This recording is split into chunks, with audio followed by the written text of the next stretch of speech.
My name is Iris. I'm 43 years old.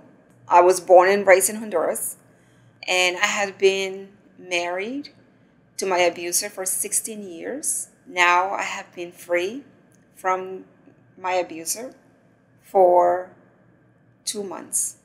My husband is a very charming person. You would never suspect that he's an abuser. He is a musician, a gospel singer, a minister. He do everything for the church. When I will ask him to do things for us, for our family, it was almost that I had to beg. But yet he was the man of God that I needed to listen to and obey and submit. His father is the bishop of one of the largest churches in New England. My husband's parents were our marriage counselors. Every problem that we had in our marriage always was addressed by them. There was a pattern that we needed to follow. But the less the woman says, the better we look. So I needed to learn from the get-go to be this submissive person. I was 22 years old when we met at church. He was very charming and very intelligent, but very into himself. I didn't know that he was the bishop's son. He had to use that to convince me that he was a good guy, actually. My mom kept reassuring me. He seems like a nice guy, and he comes from a great family. We started to go out. In a way, he kind of convinced me, and I started to idolize his family. The same way that everybody else in the congregation would idolize them. Because in the outside is the Huxtable family, the perfect family. Powerful. They're all college graduates and well put together. And here I am, a girl from a third world country who came to this country with nothing. So I said, hey, you know what? He seems safe. The more comfortable he was with me, the more I noticed that he was more demanding. In one of our dates, he proposed to go hiking. And I said, sure, I love hiking. So we went for a hike. And in our way back, we happened to get lost. And oh my goodness, he lost it. He completely lost it. And I was a little like, oh my goodness, what happened to the nice person that I thought he was? So I remember going home and telling my parents what had happened. And I said, oh my goodness, I think I'm done. If he calls, I'm not home. I just don't want to go out with him anymore. So he called, and my mother said, well, he seems like a nice person. And he comes from a nice family. I think you should give him a chance. And he was very apologetic. And he said that will never happen. And he was very remorseful. And I said, okay, I forgave him. And we got back together. After a year of dating, he proposed to me. I had finished my associate's degree, and I was very driven, planning to continue to go to school, but I have gotten a really good job. So I was working, I had my own apartment. Now that we are engaged, we put in our money together. But it was more like my money together and his name in my account, in our account, because he didn't have any savings. He didn't have any money. So I agreed to that because he convinced me. He thought, well, we're getting married, why not? But then he started overspending. The bank will, send letters that we overdraft their account. It was just crazy. So I said to him, if you need to spend money in that account, you have to let me know so I can balance the book. And so he was very upset about that. And then he said, I'll take over. So I said, okay, go ahead, take over the finances. We get home after our honeymoon. I went back home to my mother crying. And I said, I think I made a mistake. He was a different person. I got pregnant. I think the baby was about 3 months. I had not slept for days. I had said to him, well, Friday night, can you get up in the middle of the night with the baby and help me? And then let me sleep in on Saturday because I'm exhausted. And he just left. And I remember just crying. I was emotionally drained. I felt helpless. I felt like I wasn't married to someone. I was a single mom. And this is within a year. Now, prior to us getting married, we had discussed of me going back to school because that was something that it was very important to me. So I asked him, well, the baby now it's a year old. He's no longer breastfeeding. I'm going back to school and follow my dreams. And again, he told me, school is for stupid people. You don't need school. We don't have the money. It was all about him. It was almost like raising another child for me because I had to take care of him. I had to take care of him even sexually. I remember coming home after having my first baby, overhearing my ex talking to his brother, bragging about that his wife and him had intercourse 3 weeks after having a baby. My ex said, oh, I can have me, before 3 weeks. And I remember saying no, because I just had a baby. I don't want to. And finally, I gave in. And I remember just the pain again. But I felt like, well, if I didn't do it, then I wasn't going to be a good wife. Because there was this competition between the brothers. I got pregnant for the second time. And we were doing very well. We had money in the bank. We had properties. So I said, well, this is the right time. If then we didn't have money to pay for school, now we do have the money. So I asked him again, can I go back to school? And he said, nope. Got pregnant again, third child. And we were looking for homes. And I remember that he was looking into this $1 million homes. He found the house for us. And I was just kind of like, oh, I don't know if we can afford that. Oh, we put it under your name because you have the good credit. I was totally not in agreement. I don't want to move into that house. If something happens to you, how am I going to afford that house? So he promised, oh, we're going to be okay.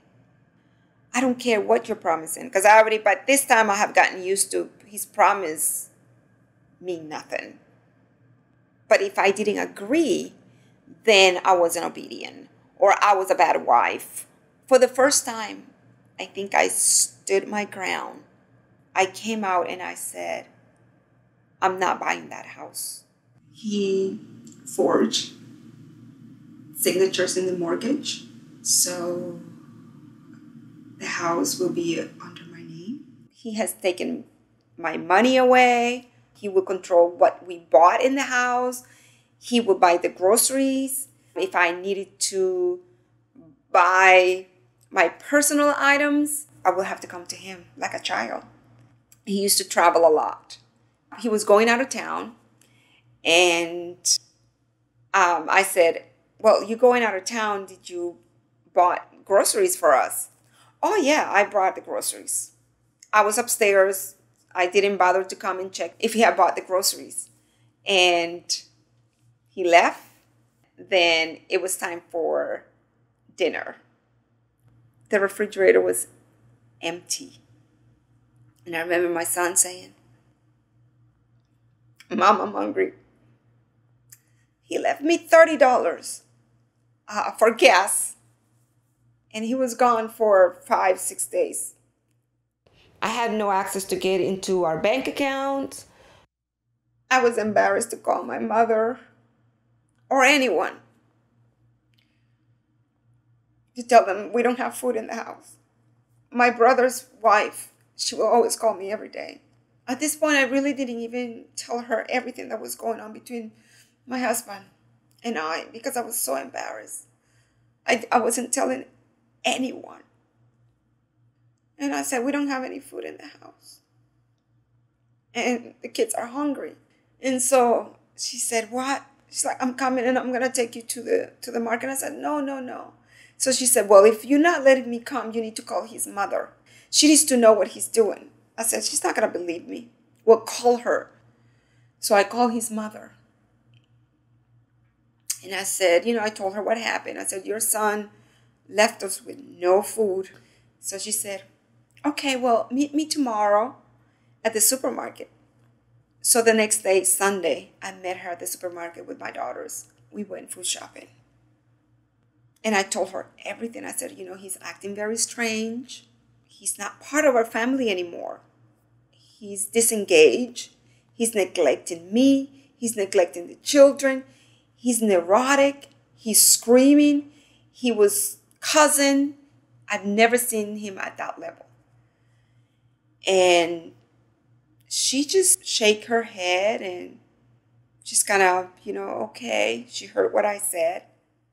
After my fourth child was born, my husband started complaining that we were having financial difficulties and that I must go back to work. So I came excited and I said, I got hired. I have a job. And it was something that I really wanted to do because it was working with youth. The problem was that to take this job, I needed to work on a Tuesday night because that's when they had staff meetings. Now, Tuesday night for him, he has to go to church. And he said to me, well, I guess you can't take that job. And I couldn't take the job. That was the moment that I said, well, I need to go back to school. And he agreed before we got married that I was going to be able to finish school. The minute I decided that I was going to go back to school, he said, well, we don't have money and you need to go back to work. And I said, fine, I'll get myself a job, no problem, which I did. I was going to school, taking care of the house, taking care of the children. I would try everything that would not make him upset so I can stay in school. So he demanded for me to quit school. And I said, well, what are your conditions? Why do I have to quit school? And he just said, well, we don't have money. And I said, but I'm working. I got a third job at the school. He was not satisfied with that. At that point, I met with one of my counselors because I was having difficulties in school because he was giving me hell at home. Just horrible, mistreating me as a child, like I was his child. I could not make any decisions without him. At that point when I was in school, I didn't know what really I was being abused. Not only physically, but now it was emotionally and mentally. I was just drained. He had told me, if you want to stay with me, you need to submit. And whatever I said, it goes. But I received a phone call from a pastor from another church. And she asked me, how you doing? And I said, I'm doing great. I wasn't telling people what was going on in our marriage. And she pretty much said, your husband is having an affair. She didn't give me the name of the lady that he was having an affair with, but she did confirm that this young lady was part of our church. I refused to believe it. My Christian husband would, go on with an affair. And I immediately said to myself, no one will believe me. I needed more evidence. So I called my cousin and I said, I need your help. And he said yes. So I had the information where he was going to be meeting this young lady. I just needed him to take pictures because he's been accusing me of lying, and he had gone to my parents and lie about me. He had gone to his parents and lie about me. He had gone to many of our church friends and lie about me, accusing me that I was the one who was in an affair. He tried to make me look like I was crazy, that I was the one who was leaving the marriage. All alone, he was trying to isolate me from the children. So I live in that fear constantly. I remember giving him an ultimatum. I want you out of the house by Saturday. If you don't leave the house by Saturday, I will call your parents and I will call the police. We need to explain to the children that we need a break and that you're going to be away for a couple of weeks, because these children were watching the abuse. He was the one who filed for divorce. And of course, he lied to the children. He told the children all alone that I was the one who filed for divorce. Mommy wants a divorce. Mom filed for divorce. And I couldn't find an attorney. Any attorney that was recommended to me, do you have any association with this church? Do you know this family? They will say yes. The church had retainers with all of the best attorneys in the city. And finally, I got that phone call that I was waiting for desperately. And he was an attorney, a pro bono attorney. And I just thought, she's going to help me. She knows domestic violence. She knows abuse. She's my only way out. I knew I should have left her office the moment she said, "Oh, I know that church." She just wanted me to sign the documents, give custody of my children to him. She didn't want to discuss anything that would help me to get to the truth. My forensic accountant said the church is not handling the church money, finances, legally. One of the brothers is the accountant at the church, and how the church was actually able to manipulate his pay stubs in a way that would look that he's only making $20,000. I remember receiving emails from my husband's father. They were threatening emails. One particular email, he asked me to deny the truth. He said, "You need to tell people that everything that you have said, it's a lie." He was trying to keep me quiet so the church wouldn't find out the truth. Despite of evidence that we had of neglect of the children and the fear that the children were having living with him, his charm won him the 50-50. His family all alone has been trying to keep me quiet. They never believed me. They didn't want a scandal. The church is their life. I no longer believe in the church system because I know it's imperfect. But what got me through was my relationship that I had with God. I am grateful that I'm not longer subjected to do things that I didn't want to do. The women's place for me is a place of love, a place where you feel safe. I have found happiness. I have found an energy that I've never felt before. Through cooking, I found my passion and I found healing. And now I am writing my first recipe book. I'm grateful that I have another chance